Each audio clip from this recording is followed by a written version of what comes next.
If you awaken from this illusion, and you understand that black implies white, self implies other, life implies death, or shall I say, death implies life, you can feel yourself not as a stranger in the world, not as something here on probation, not as something that has arrived here by fluke, but you can begin to feel your own existence as absolutely fundamental. What you are basically, deep, deep down, far, far in, is simply the fabric and structure of existence itself. So, say in Hindu mythology, they say that the world is the drama of God. God is not something in Hindu mythology with a white beard that sits on a throne and that has royal prerogatives. God in Indian mythology is the self, Sat Chit Ananda, which means Sat, that which is, Chit, that which is consciousness, that which is Ananda is bliss. And in other words, what exists, reality itself, is gorgeous. It is the plenum, the fullness of total joy. Wow-wee. And all those stars, if you look out in the sky, is a firework display like you see on the 4th of July, which is a great occasion for celebration. The universe is a celebration. It's a firework show to celebrate that existence is. Wow-wee. And then they say, but however, there's no point just in sustaining bliss. Let's suppose that you were able every night to dream any dream you wanted to dream.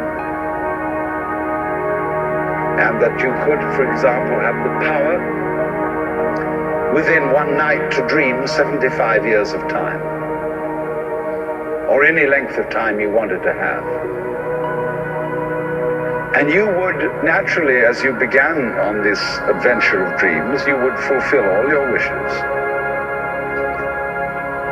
You would have every kind of pleasure you could conceive. And after several nights of 75 years of total pleasure each, you would say, well, that was pretty great. But now let's have a surprise. Let's have a dream which isn't under control. Where something is going to happen to me that I don't know what it's going to be. And you would dig that and come out of that and say, wow, that was a close shave, wasn't it? And then you would get more and more adventurous, and you would make further and further out gambles as to what you would dream. And finally, you would dream where you are now. You would dream the dream of living the life that you are actually living today. That would be within the infinite multiplicity of choices you would have, of playing that you weren't God. Because the whole nature of the Godhead, according to this idea, is to play that he's not. The first thing he says to himself is, man, get lost. Because he gives himself away.